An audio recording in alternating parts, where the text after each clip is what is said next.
Jangan lupa subscribe.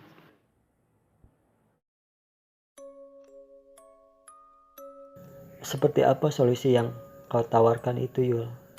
Aku balik bertanya. Kau harus kawin dengan genderuwo, jawabnya. Betapa terkejutnya aku mendengar jawaban dari mulut mungil sahabatku ini. Bagaimana mungkin Yuliana yang sudah menyandang Tita sebagai seorang haja itu sampai tega hati menawarkan solusi sesat itu padaku. Seolah bisa membaca keterkejutanku, Yuliana buru-buru menyambung ucapannya sambil tersenyum. Kau jangan buru-buru berpikir negatif. Kau pasti menyangka ini semacam pesugihan, bukan? Sama sekali tidak, Retno. Menurutku ini halal. Kau akan dinikahkan dengan makhluk itu secara Islam. Selama kau menjadi istrinya, genderuwo itu akan menafkahimu secara lahir dan batin. Bila kau sudah merasa punya cukup modal, kau bisa bercerai dengannya. Dan yang paling penting, ritual ini tidak ada tumbal macam-macam.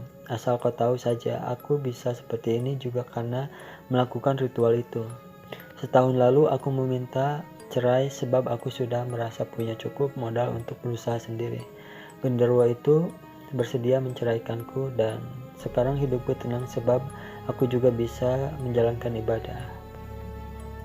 Setelah mendengarkan penjelasan Yuliana seperti itu, aku pun mulai tertarik untuk mengikuti jejaknya. Terlebih lagi, kehidupan saat itu memang sangat susah. Bapakku yang selama ini menjadi tulang punggung keluarga sudah berhenti bekerja karena penyakit diabetes yang merongrong tubuhnya. Belum lagi aku juga harus memikirkan biaya sekolah dan masa depan kedua anakku. Walau bagaimanapun mereka harus terus sekolah dan kuliah sampai ke perguruan tinggi.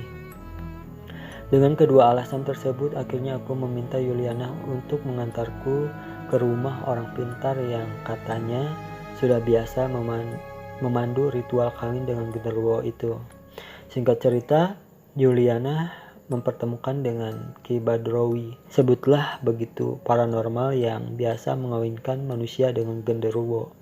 Setelah mendengarkan penjelasan tentang keinginanku yang disampaikan oleh Yuliana, Ki Badrowi mengaku bersedia membantu. Namun aku diminta untuk mempersiapkan semua kelengkapannya seperti apel, jin, dan berbagai sarana lain untuk keselamatan ritual perkawinan itu nantinya. Yuliana bersedia membantu menyediakan semua keperluan ini. Benar juga kata Yuliana, ritual perkawinan itu memang seperti halnya prosesi perkawinan dalam aturan hukum Islam. Artinya ada saksi, penghulu, wali, pengantin, dan juga ijab kabul. Bahkan juga mas kawin berupa cincin emas seberat 1 gram untuk wali langsung diwakilkan kepada Ki Badrowi.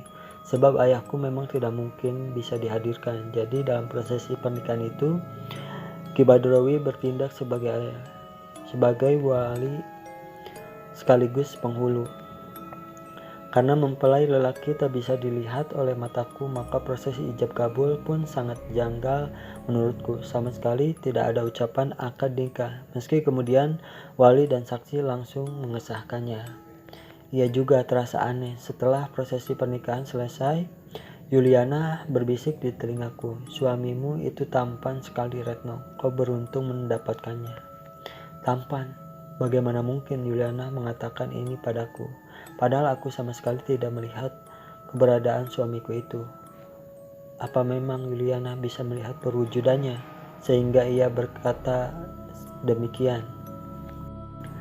Aku tak tahu pasti, yang jelas aku meyakini kalau Yuliana hanya membohongiku. Buktinya aku mengalami ketakutan yang teramat sangat ketika di malam Jumat Kliwon itu suami gaibku datang dan ingin jalankan kewajibannya di malam pertama. Memang sesuai dengan pesan Ki Badrowi, malam pertamaku dengan suamiku yang genderuwo itu akan dimulai persis pada malam Jumat Kliwon. Dan menurut paranormal itu, setelah menjalankan kewajiban di malam pertama, maka suamiku itu akan memberikan nafkah materi berupa tumpukan uang dalam jumlah yang lebih dari mencukupi. Persis di malam Jumat itu, kebetulan di kampung tempatku itu sedang ada orang hajatan dengan hiburan musik dangdut. Kedua anakku sejak sore sudah minta ditemani nonton karena ada niatan khusus.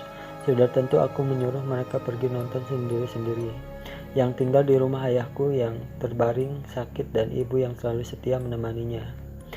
Menjelang pukul 12 malam, kedua anakku pulang dan mereka tidur di kamar depan. Aku sendiri masih menunggu apa yang akan terjadi. Pintu kamar kukunci rapat-rapat meski udara malam itu terasa sangat panas dan gerah. Sesuai dengan pesan Ki Badrowi, aku sudah berdandan cantik dengan pakaian yang diaromai oleh minyak khusus pemberian dukun itu.